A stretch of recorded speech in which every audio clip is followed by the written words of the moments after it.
Before we get into today's video, I'd like to thank Surfshark VPN for sponsoring this video. Surfshark is a VPN service that protects your online information by encrypting all the data that you send through the internet, making sure anyone you don't want to see it doesn't see it. So it's keeping all those unwanted pests from seeing your private information. But one of my favorite features of Surfshark is I can be anywhere in the world with one click of a button. So due to licensing and stuff like that, a lot of stuff on streaming services is restricted depending on where you are in the world. But with Surfshark VPN, you can be anywhere in the world with one click of a button. I'm in Australia watching Australian Netflix. Not anymore. I'm in America watching The Walking Dead on American Netflix.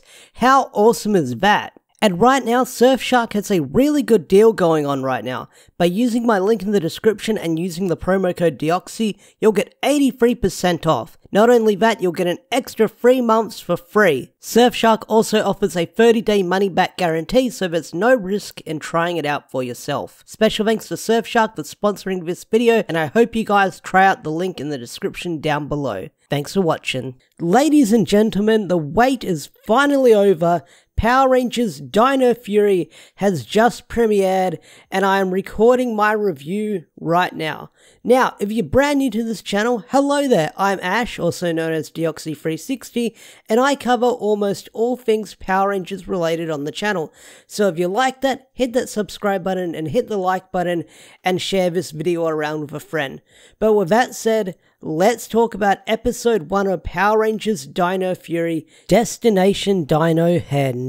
So in the first episode, we meet Amelia, a young reporter who works at BuzzBlast, and I gotta love BuzzBlast as a company because it reminds me so much of those articles you see online like comicbook.com, CBR and stuff like that. I mean, even in Amelia's video when she's making that YouTube video or that online video reviewing lipstick or lip gloss or whatever it was, she says don't forget to like, comment and subscribe, sharing the video around, something that I say in a video a lot, so like that's the most relatable thing I got in this episode. But Amelia wants to do a story, and she says, I'm going to go to Dino Stonehenge and find you a big scoop, because she gets looked down a lot by her fellow co-workers because she's always chasing the paranormal. So she goes, I'm going to go to Destination Dino Henge or Dino Henge, whatever it's called, and find you a story. There she meets Ollie, the future Blue Ranger, and it's an interesting introduction because she sees someone lurking in the trees and stuff like that. So she fires a net at him, which is kind of funny because she's an online reporter. She uses a net for a weapon. I liked that a lot. So that's kind of a wink and a nod of what she does with her weapon. I hope we see that cannon bazooka more often, because if we do, it's going to be like a nice little, like I said, a nice wink and a nod to what the character does. Online reporter uses a net as a weapon. So that's pretty cool. So here we meet Ollie and her mum outside the Dino Stone statues, and these statues are very interesting because there's 6 of them right away, not 5, 6 of them, but we'll get to these Dino Stone statues in a bit. So while this is all going on, Ollie's mum gets dragged away by the park ranger. I believe his name was Warden Buzzkill, that's what they called him, but he's the comedic character. But what's interesting about this comedic character, we didn't see much of him. Like, he showed up, Ollie's mum said, oh, file a report or something, and those 2 characters disappear. So then the Void Knight shows up, and the Void Knight is one cool motherfucker. I like this guy because in the Sentai, he's a totally different character, but using the costume and making that its own character is really freaking awesome. And I don't know who voices him as of recording this video because they played the credits at the end, they were overlaid the video, and they just played them by really fast, so I wasn't able to pause it and find out, but I'm sure once I'm done recording this video, there'll be some Twitter announcement with who voices the character. So Void Knight is really fucking cool. Like, I really do dig his voice. Like, he's got that serious voice, but not the edgy, I'm gonna do this. It kind of sounds like that, but maybe they're filtering it out with his armor. But Void Knight's cool. So he blasts the ground and you find the underground base of this strange ship. It looks like an alien ship. And this alien ship is very, very interesting because you see these poor knights circling around the base, and the Void Knight is looking for something. What he's looking for, we don't know until halfway through the end of the episode, but here we meet this dinosaur person, dinosaur female character called Solon, and the Red Ranger is in a sleeping state, which kind of reminds me of Zane, where the Ranger was sleeping and they got to wake him up. So the Red Ranger right off the bat is sleeping. So while this is going on, they try fighting off the Void Knight, and the dinosaur lady tries to help out Ollie and Amelia, where she says, "Here, catch these keys and these Stonehenge warriors will fight for you." But the Void Knight, being the badass that he is in the first episode, catches the key and makes the statues fight for himself. So that's a really interesting way to introduce the grunt soldiers in this episode, because usually you don't know where these foot soldiers come from, like sting wingers and stuff like that. They're there for the sake of being there. But what's really interesting about these stone soldiers is they used to work for the good guys and now they don't. And I really do like that when it comes to the lore of Power Rangers, like setting them up. Like, we've got an explanation that these used to be good, now they're fighting for the bad guys. So the Amelia and Ollie fight off the stone statues, and as they fight them off, they eventually morph and become Rangers. Now, what's really interesting about when they become Rangers, Ollie seems to know what Power Rangers are, because Amelia asks, "Hey, what else can we do?" And Ollie goes, "According to the news, Zords, apparently." So that's really cool that we find out that Zords or Rangers, they're public to this universe, like they know about them already. So I really do like that. So I'm guessing if this is a year after Beast Morphers, if it's in the Beast Morphers timeline, then maybe they saw a few battles here and there that happened in the Power Rangers universe.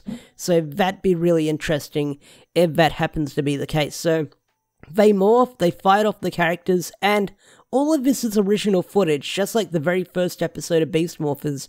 No Sentai footage, no Japanese counterparts, all original footage, and it was solid. I liked it, 10 out of 10. I love it when Hasbro does their own original footage for Power Rangers, and they seem to pull it off really well with the stunt work and the action and stuff like that. Like, once again, 10 out of 10. So, while this fight scene is going on, the Void Knight comes across this weird container with sporks. What are sporks? This weird alien thing that we'll get to in a little bit. So, while this is going on, the dinosaur lady, Solon, punches the control panel and wakes up Zaito. And Zaito is a badass straight off the bat. Like, he's holding his own against the Void Knight. He's kicking ass here and there. Now, during the battle, the container of the Sporax gets broken open and the Sporax come out and start flying all over the place.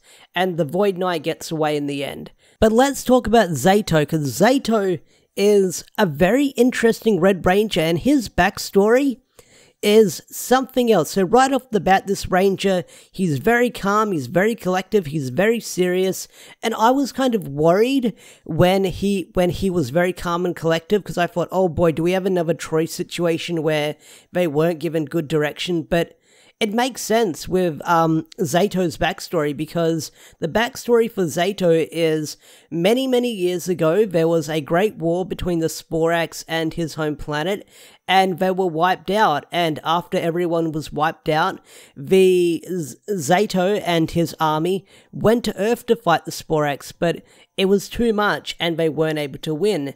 Then suddenly, the Morphin Masters came out of nowhere. That's right, the Morphin Masters, you've heard about them in the comics, you've heard me talk about them, come out of nowhere and give them the powers of Rangers. Now, what's really interesting about this scene here, they do use that final roll call scene from Ryusoulger, but what's also very interesting is you see that there was originally 6 Rangers. So I do wonder, in upcoming episodes later down the line, we're going to find out about what happened to the 6th Ranger. Like, why is there only 5? So I do wonder if we're going to find out what happened to that key, or where that Ranger is, and when they're going to show up eventually, because that was very interesting seeing the 6th Ranger in that flashback. So, there's a big battle. Zato got frozen for 65 million years, and now he's free, it's time to save Earth. But what's also very interesting about Zato is he can read minds, which is a very interesting power of his.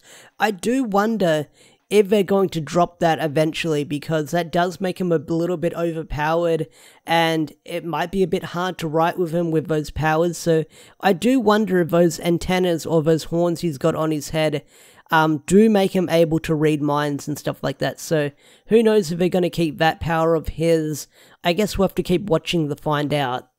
So the Sporax escape and are scattered all across Earth, all but one. One of them I was thinking was going to turn into that mushroom villain that was in Ryusoulger, the thing with the mushroom head. If you watch my videos, you know what I'm talking about, but the one that it turns into is I think it's called Riphorn, but he's got like this cowboy accent going yeehaw, which is always fun. But yeah, that kind of sets up for the next episode. But the episode ends with Zato meeting Ollie and Amelia. He's able to read minds, so he knows their personality. He basically read the toy description of the characters. But Zato says, I know you're able to be rangers, but now we're going to train really hard and to make sure to see if you're up for the task. So I freaking love Zato, because I get the feeling he's also going to be the mentor in this as well, because he's an experienced Red Ranger. He's not a fish out of water like Andros was in Power Rangers in Space. They might do that, but I like this guy straight off the bat. I think he's an interesting Red Ranger, and I can't wait to see what he has to offer the team, because if he's willing to train the Rangers right away, knowing they're good people, then I like this guy already. Like, he's not like, why am I the Red Ranger? He knows why he's the Red Ranger, because he was the Red Ranger all those years ago, but he sees brand new Rangers, and he's willing to train them. I like that about him. I like that a lot about him. But anyway guys, that's my review of the first episode of Power Rangers Dino Fury. I had a lot of fun with it. I love the characters already. I love the villains already. I love the side characters already. I'm sure the Warden Buzzkill will grow on me, but I'm excited to see where this brand new season of Power Rangers goes and how we'll get there. I'm ready to go on this journey in 2021 with the Dino Fury Rangers. I'm really excited, and I hope you guys stick around with me as we watch and review Power Rangers Dino Fury, make theory videos, make speculation videos, all that good stuff. But yeah, that's pretty much my thoughts of the episode. I enjoyed it quite a fair bit. I think it was a really solid first episode, and I'm excited to watch it next week. With that said, I'm going to wrap this review up. Thank you so much for watching. If you enjoyed this video, hit that like button, subscribe to the channel if you're new. Special thanks to all the members such as Swagger4. If you want to get your name shouted out at the end of a video like Swagger4 over here, hit that join button. Your support is greatly appreciated. Thanks for watching, and I'll see you guys in the next video. Peace out, take care, and have a wonderful day or night. Bye!